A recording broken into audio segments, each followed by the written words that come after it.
Hello मित्रांनो, मी Satyam sir आपल्या सगळ्यांचं स्वागत करतो मुकेश सर चॅनलवरती. तर चला, या लेक्चरमध्ये आपण आता बघणार आहोत ॲटम्स अँड न्यूक्लिया मधला न्यूक्लियावाला पार्ट. आपण लास्ट लेक्चरमध्ये स्टार्ट केला होता आणि त्याच पार्टवरती, न्यूक्लियावाल्या पार्टवरती न्यूक्लियस का बरं अनस्टेबल असतो याचं रिझन आपण लास्ट लेक्चरमध्ये बघितलं होतं. या लेक्चरमध्ये आपण आता बघणार आहोत की न्यूक्लियसच्या स्टेबिलिटीचं रिझन काय. म्हणजे लास्ट लेक्चरमध्ये बघितलं होतं की डेन्सिटी जी असते न्यूक्लियसची ती सगळ्या न्यूक्लियसची, सगळ्या ॲटम्सच्या न्यूक्लियसची डेन्सिटी ही सेम असते. ठीक आहे, तर ही डेन्सिटी सेम असते, त्याला काही प्रॉब्लेम नाही आहे, त्याला काहीच प्रॉब्लेम नाही आहे. पण पण पण मग गोष्ट अशी होती की तो स्टेबल का बरं आहे. स्टेबिलिटीचं रिझन काय? स्टेबिलिटीचं रिझन काय आहे? स्टेबिलिटीचं रिझन आहे न्यूक्लिअर फोर्सेस. स्टॅबिलिटीचं रिझन काय आहे? स्टॅबिलिटीचं रिझन आहे न्यूक्लिअर फोर्सेस. चला बघूया पुढे. न्यूक्लिअर फोर्सेस म्हणजे काय? प्रोटॉन प्रोटॉन रिपल्शन होत असतं. ते रिपल्शन होत असतानाही ते रिपल्शन काउंटरॅक्ट करायला काहीतरी गोष्टी असतील. म्हणजे रिपल्शन होत आहे तर ते अनस्टेबिलिटीचं रिझन बनतंय, पण त्याला कोणता तरी फोर्स कशाने तरी पकडून ठेवलेला असणार आहे, त्यामुळे तो स्टेबल आहे. ठीक आहे, तर काय म्हटलंय बघा, right a note on nuclear forces असा क्वेश्चन येतो बोर्ड्समध्ये. न्यूक्लिअर फोर्सेस काय असते? The force that determines the structure of the nucleus is strong force. असा फोर्स जो डिटरमाइन करतो न्यूक्लियसचं स्ट्रक्चर, तो एक स्ट्रॉंग फोर्स असतो आणि त्याला आपण एक न्यूक्लिअर फोर्स म्हणतो. नावातच आहे न्यूक्लिअर फोर्स. दोन टाईपचे फोर्सेस असतात न्यूक्लिअरमध्ये.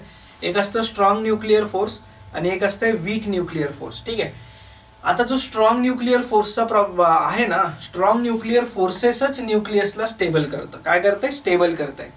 तर this acts between protons and neutrons and is mostly attractive. तो प्रोटॉन्स आणि न्यूट्रॉन्स मध्ये ऍक्ट करतो आणि मोस्टली तो जो आहे ना तो अट्रॅक्टिव्ह नेचरचा असतो. ठीक आहे, तो खूप शॉर्ट डिस्टन्सेस मध्ये ऍक्ट करतो. आता न्यूक्लियसची साईजच किती असते? काही फर्मी इतकी न्यूक्लियसची साईज असते. फर्मी म्हणजे 10⁻⁻15 मीटर इतकी असते. तर जेवढी न्यूक्लियसची साईज आहे तेवढ्याच रेंजमध्ये तो इफेक्टिव्ह असतो. त्याची रेंज खूप कमी आहे, तर त्याची रेंज आहे काही फर्मी अशी.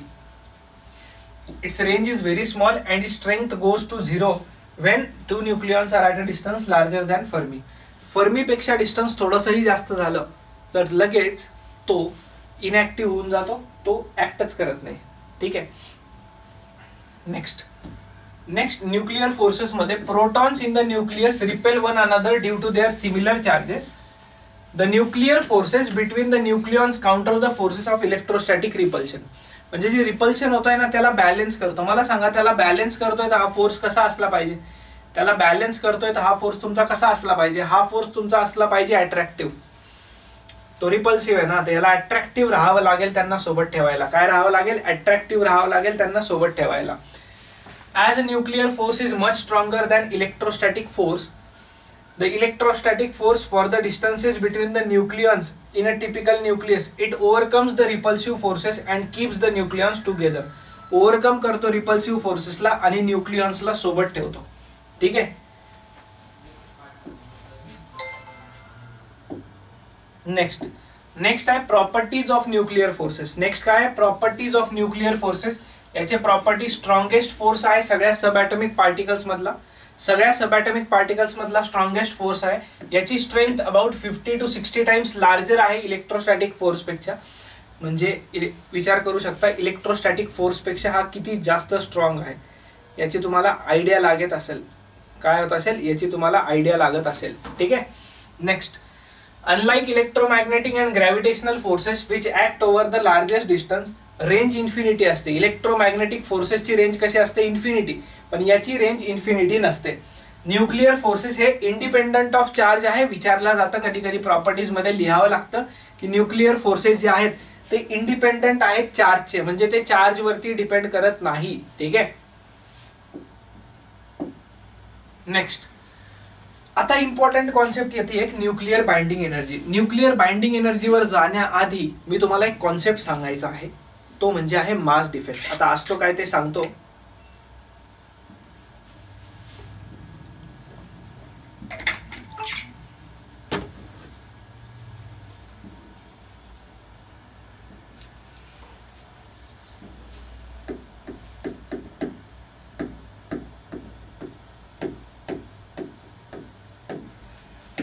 मास डिफेक्ट याला आपण डेल्टा एम ने डिनोट करतो. कशाने डिनोट करतो याला आपण? डेल्टा एम ने डिनोट करतोय. ठीक आहे. आता लक्ष द्या थोडंसं. डेल्टा एम म्हणजे मास डिफेक्ट, यात तर काही प्रॉब्लेमच नाहीये. आता असतं काय नेमकं मास डिफेक्ट? हा डिफरन्स असतो कोणत्या मास मधला? थेओरेटिकल मास मधला मायनस एक्सपेरिमेंटल मास मधला. कशाचा मास? कशाचं मास? न्यूक्लियसचं मास. कशाचं मास? न्यूक्लियसचं मास. ओके. आता थेओरेटिकल आणि एक्सपेरिमेंटल म्हणजे काय सर? थेओरेटिकल मास म्हणजे आपण कॅल्क्युलेट करू शकतो गिवन डेटानुसार. थेओरेटिकल मास म्हणजे काय? आपण कॅल्क्युलेट करू शकतो. कसं? न्यूक्लियस मध्ये असतंच काय? प्रोटॉन्स आणि न्यूट्रॉन्स. तर मास ऑफ ऑल प्रोटॉन्स, ठीक आहे, mass of all protons plus mass of all neutrons. Okay, simple. आता थेओरेटिकल मास कॅल्क्युलेट कसं करायचं आहे सांगतो तुम्हाला. थेओरेटिकल मास कॅल्क्युलेट कसं करायचं आहे? सगळ्या प्रोटॉन्सचं मास म्हणजे काय? प्रोटॉन्सचं एका प्रोटॉनचं मास किती असणार? एमपी समजा एका प्रोटॉनचं मास आहे, प्लस न्यूट्रॉन्सच्या मासनी मल्टिप्लाय करायचं एका न्यूट्रॉनच्या मासनी. आता किती नंबर ऑफ प्रोटॉन्स असतात? किती नंबर ऑफ प्रोटॉन्स असतात? तर झेड एम पी इतके नंबर ऑफ प्रोटॉन्स असतात. झेड म्हणजे नंबर ऑफ प्रोटॉन्सच असतात ना, तितकेच इलेक्ट्रॉन सुद्धा असतात आणि तितकेच प्रोटॉन सुद्धा असतात. तर झेड एम पी आणि नंबर ऑफ न्यूट्रॉन्स किती असतात हे आपण बघितलंय, ए मायनस झेड. तर हे जे काढलंय ना आपण, हे कोणतं मास आहे? थेओरेटिकल मास आहे. आता याच्यात आपण सगळं कॅल्क्युलेशन वगैरे एकदम प्रॉपर पद्धतीने करू, तरी पण होतं काय, थोडासा व्हॅल्यूचा फरक पडतो. आता हे थेओरेटिकल झालं. होतं काय की जो थेओरेटिकल मास आहे ना is slightly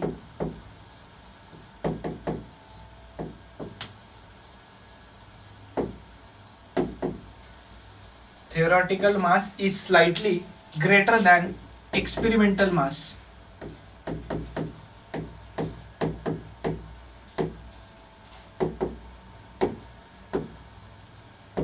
Theoretical mass is slightly greater than experimental mass. Clear? आता हे का बरं असं होत आहे? म्हणजे थेओरेटिकल मास थोडंसं जास्त येत आहे एक्सपेरिमेंटलनी. सर कॅल्क्युलेशन मध्ये गडबड केली का? नाही रे बाळांनो, कॅल्क्युलेशन मध्ये काहीच गडबड नाही केली आपण. मग झालं काय मग नेमकं झालंय असं त्याच्यात की आपण थेओरेटिकली कॅल्क्युलेट केलं आणि एक्सपेरिमेंटल मास हे ट्रू मास असतं. सर मग आपलं चुकलंय का? नाही, कॅल्क्युलेशन बरोबर आहे, पण एक म्हणजे ॲक्युरेट जे असतं ते एक्सपेरिमेंटल असतं. ओके, ठीक आहे. तर मग गोष्ट अशी आहे की जे एक्सपेरिमेंटल मास आहे तर ते कमी का झालं? तर बाळांनो, न्यूटन नाही रे, न्यूटन नाही, आईन्स्टाईन चुकून आलं. न्यूटन बाबा चुकून आलेत. आईन्स्टाईन्स मास एनर्जी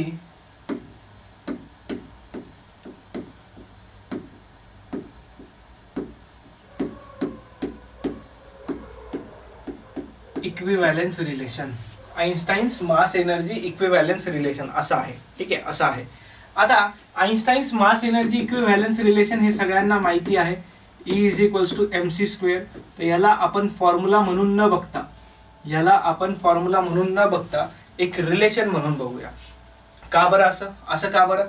रिझन याचा असं आहे की जेव्हाही तुम्हाला एनर्जीची गरज पडती तर मास कडून तुम्ही ते घेऊ शकता.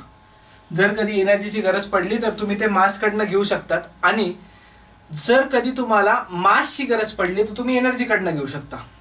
कळालं का? एनर्जीची गरज पडली तर मास कडनं घेऊ शकता, आणि मासची गरज पडली तर एनर्जी कडनं घेऊ शकता. यालाच आपण म्हणतो मास एनर्जी इक्विव्हॅलंट रिलेशन. ठीक आहे. आता मेन गोष्ट अशी आहे आपली मेन गोष्ट अशी आहे आपली की न्यूक्लियॉन्स म्हणजे प्रोटॉन्स, न्यूट्रॉन्स, प्रोटॉन यांना सोबत ठेवायला रिपल्सिव्ह फोर्स असतो प्रोटॉन मध्ये. यांना आपल्याला काय करायचं? यांना आपल्याला सोबत ठेवायचं. तर यांना सोबत ठेवायला आपल्याला काहीतरी एनर्जी लागेल ना. तर ती एनर्जी बाहेरून कुठून उधार भेटत नाही, ती आपल्याला कुठून आणता येत नाही. तर ती एनर्जी आपल्याला मास मधून घ्यावी लागते. ती एनर्जी कुठून घ्यावी लागते? आपल्याला मास मधून घ्यावी लागते. तर ही जी एनर्जी आहे ना, एनर्जी जी कमी झाली आहे, तो जो एनर्जी लॉस झालाय मासचा लॉस झालाय, सॉरी, तो जो मासचा लॉस झालाय तो मासचा लॉस एनर्जी मध्ये गेला आहे. तो मासचा लॉस कुठे गेला आहे? तो मासचा लॉस एनर्जी मध्ये गेला आहे. कळालं का? एक्सपेरिमेंटल आणि थेरॉटिकल आणि एक्सपेरिमेंटल मास मधल्या डिफरन्सलाच आपण म्हणतो मास डिफेक्ट. कळालं का? मास डिफेक्ट काय असतं, का बरं होतं, कुठं जातं ते मास, हे बुक मध्ये नसतं दिलेलं इतकं डिटेल मध्ये. नेक्स्ट पुढे जाऊया. नेक्स्ट असतं न्यूक्लिअर बाइंडिंग एनर्जी. आता बाइंडिंग एनर्जीच्या 3 डेफिनेशन असतात, मी लिहितो इथं. बी म्हणजे बाइंडिंग एनर्जी. बाइंडिंग एनर्जी पहिली डेफिनेशन असते, बाइंडिंग एनर्जीची definition, energy corresponding to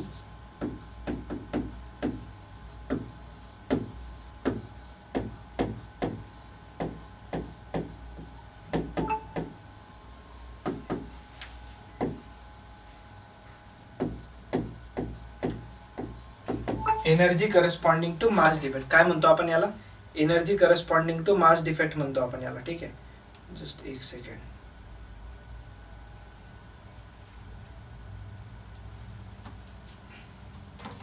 next दुसरं, energy required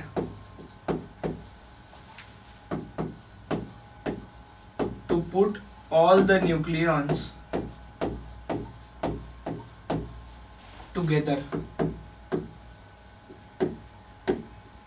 Energy required to put all the nucleons together. And third,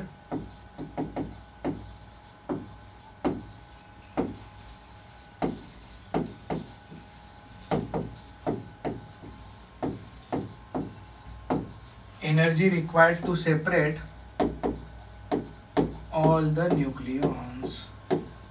काय असतंय? Energy required to separate all the nucleons. म्हणजे पहिली definition mass binding energy mass डिफेक्टच्या corresponding, कारण की E equals to mc² असतं ना, तर बाइंडिंग एनर्जी इक्वल्स टू येऊन जातं delta m into c². Binding energy equals to काय येऊन जातं? डेल्टा m इंटू c² येऊन जातं. क्लिअर? ही झाली पहिली गोष्ट. दुसरी गोष्ट, जर तुम्हाला न्यूक्लियॉन्सला सोबत ठेवायचं आहे, त्याला किती एनर्जी लागेल? जितकी एनर्जी तोडायला लागती ना भाऊ, तेवढीच एनर्जी जोडायला पण लागती ना. तर amount of energy required to put all the nucleons together, त्याला आपण म्हणतो बाइंडिंग एनर्जी. किंवा energy required to separate all the nucleons, प्रत्येक सगळ्या न्यूक्लियॉन्सला सेपरेट करायला जी एनर्जी लागते त्याला आपण म्हणू शकतो बाइंडिंग एनर्जी. ठीक आहे, इम्पॉर्टंट गोष्ट. ही झालं तुमचं बाइंडिंग एनर्जी रिलेटेड. डेफिनेशन वाचू शकता, तेच लिहिलंय मी. फक्त एकदम सिम्पल वर्ड्स मध्ये तुम्हाला 3 पार्ट मध्ये ब्रेक केलाय त्या डेफिनेशनला समजण्यासाठी. आता बाइंडिंग एनर्जीच्या कॅल्क्युलेशन वरती थोडंसं लक्ष देऊया.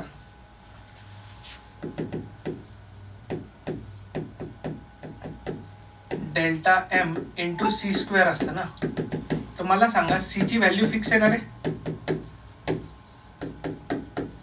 c ची व्हॅल्यू फिक्स आहे ना, 3 इंटू 10⁸ चा स्क्वेअर. काय? 3 इंटू 10⁸ चा स्क्वेअर.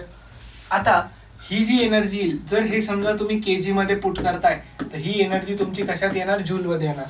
पण जूल मध्ये आपलं काम धकत नसतं आणि मासचं पण काम केजी मध्ये धकत नसतं, त्याला आपल्याला AMU करावं लागतं. तर बाइंडिंग एनर्जी का एक रामबाण उपाय होता है भाई. क्या होता है? सांग रहा है भाई, सांगतोय. डेल्टा m जे आहे ना, त्याला 931.5 ने मल्टिप्लाय करा, ही तुम्हाला बाइंडिंग एनर्जी मिळून जाईल. आता ही बाइंडिंग एनर्जी जी मिळणार ती मेगा इलेक्ट्रॉन वोल्ट मध्ये मिळणार. आणि डेल्टा m जे असणार ना, ते AMU मध्ये पुट करायचं तुम्ही. AMU म्हणजे ॲटॉमिक मास युनिट, याच्याबद्दल आपण डिस्कशन केलेलं आहे. तर ते AMU मध्ये पुट करायचं आणि त्याला 931.5 ने मल्टिप्लाय करून टाकायचं. डायरेक्ट तुम्हाला बाइंडिंग एनर्जी मिळते EV मध्ये. कशात मिळते? बाइंडिंग एनर्जी मिळते तुम्हाला डायरेक्ट EV मध्ये. क्लिअर?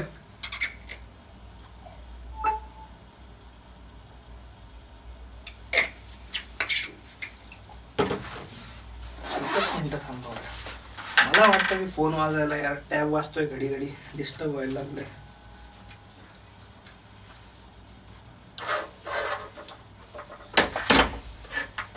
चलो, ही झाली बाइंडिंग एनर्जी बद्दलची स्टोरी. ठीक आहे.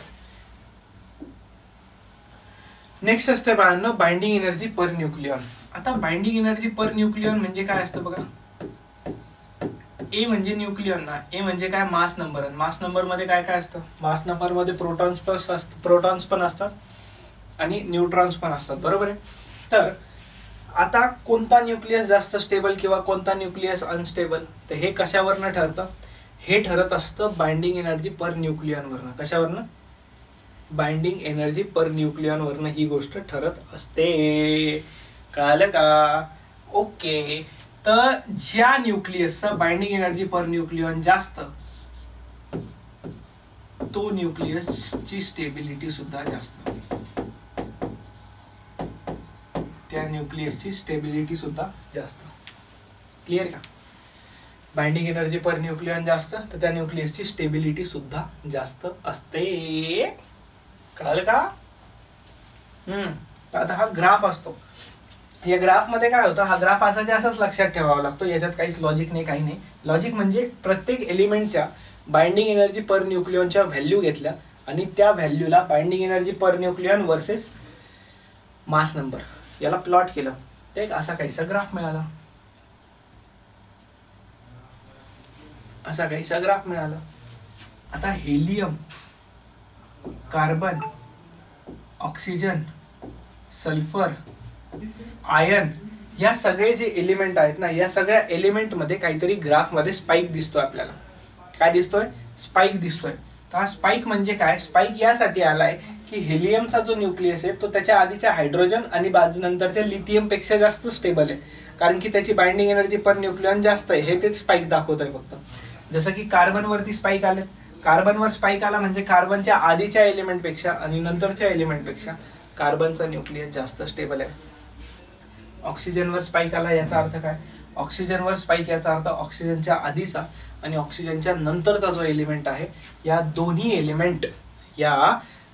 एलिमेंट पेक्षा ऑक्सिजनचा न्यूक्लियस जास्त स्टेबल आहे. आणि मोस्ट स्टेबल न्यूक्लियस,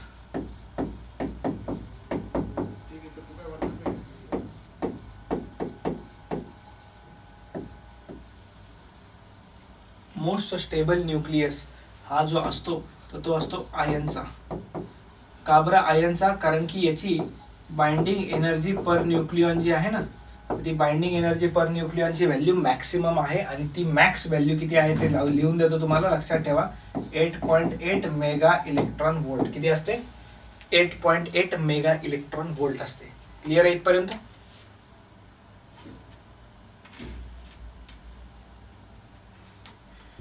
इथपर्यंत तुम्हाला सगळ्या गोष्टी क्लिअर असतील होप्स. चला नेक्स्ट पॉइंट वरती जाऊया, रेडिओ ऍक्टिव्ह डिकेज. आता रेडिओ ऍक्टिव्ह डिकेज म्हणजे काय? आपण जाणून घेतलं की न्यूक्लियस का बरं स्टेबल आहे. पहिली गोष्ट. आता न्यूक्लियस जर अनस्टेबल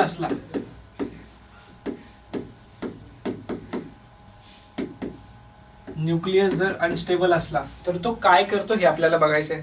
न्यूक्लियस जर अनस्टेबल असला तर तो डिके करतो. डिके म्हणजे काय करतो? इट ब्रेक्स अँड फॉर्म्स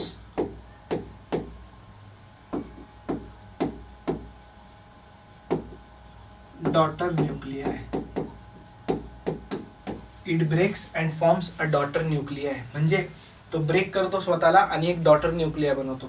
म्हणजे समजा एक न्यूक्लियस आहे अनस्टेबल, हा काय होईल? आता ऍक्च्युली नोटमध्ये PDF ओपन झालाय म्हणून इथं ॲनिमेशन नाही दिसत आहे, नाही तो तुम्हाला जबरदस्त अशा तरीकेने दिसला असतं की हा जो न्यूक्लियस आहे हा न्यूक्लियस अनस्टेबल आहे आणि हा तुटून छोटे छोटे पार्ट्स बनत जात आहेत, त्याचे छोटे तुकडे जात आहेत त्याचे. ठीक आहे. तर हा झाला तुमचा रेडिओ ऍक्टिव्ह डिकेचा पार्ट, अनस्टेबल न्यूक्लियस वाला पार्ट.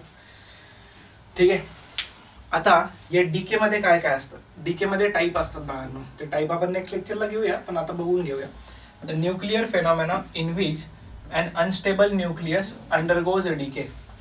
अनस्टेबल न्यूक्लियस कसं जातोय? डीके होतोय आणि त्यालाच आपण रेडिओ डीके म्हणतो. Many of the nuclear are stable, they can remain unchange. जे न्यूक्लियस स्टेबल आहेत त्यांना काहीच फरक नाही पडत, ते खूप जास्त काळासाठी स्टेबल राहतात. पण these have a particular ratio of mass number to the atomic number. Other nuclei occurring in nature are not so stable. काही न्यूक्लियस नेचर मधले हे स्टेबल नाही आहेत आणि ते अंडरगो जातात चेंजेसच्या. ठीक आहे, by emission of some particles. ही लाईन खूप इम्पॉर्टंट आहे. ही लाईन खूप इम्पॉर्टंट आहे. By emission of some particles, काही पार्टिकल्सचे ते इमिशन करतात आणि they change or decay to other nuclei. आता ते त्यातनं जर काही पार्टिकल इमिट करतील तर नवीन न्यूक्लियस बनेल ना. काय बनेल? नवीन न्यूक्लियस बनेल. And the decaying nucleus is called parent nucleus. जो न्यूक्लियस तुटणार आहे त्याला आपण पॅरेंट न्यूक्लियस म्हणतो, आणि जो न्यूक्लियस प्रोड्यूस होणार आहे डिके नंतर त्याला आपण डॉटर न्यूक्लियस म्हणतो. ठीक आहे. And the process is called radio active decay or radio activity असं आपण त्याला म्हणतो. ठीक आहे. आता याच्यात कोणते कोणते पार्टिकल्स डिके होतात तर त्याच्याबद्दल आपण डिस्कशन करूया. नेक्स्ट लेक्चर मध्ये आपण डिटेल मध्ये बघूया कोण कसा डिके होतोय.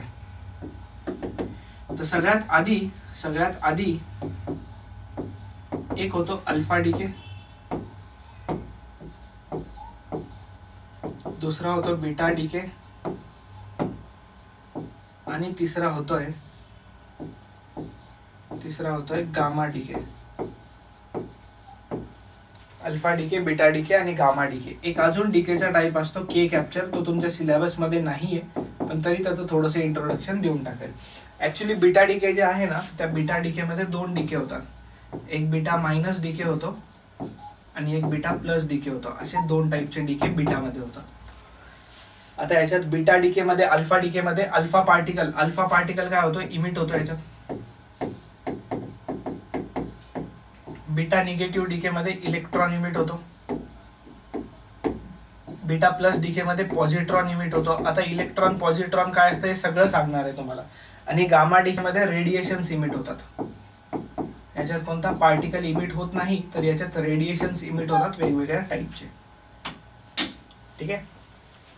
होप्सो ही थोडीशी बेसिकची गोष्ट तुम्हाला क्लिअर झाली असणार. तर चला मित्रांनो, मी सत्यम भंडारी इथंच थांबतो. आपण भेटूया पुढच्या लेक्चर मध्ये नेक्स्ट डीकेच्या पार्ट मध्ये. होप्सो तुम्हाला मजा येईल त्याच्यात. So tata, bye bye, take care.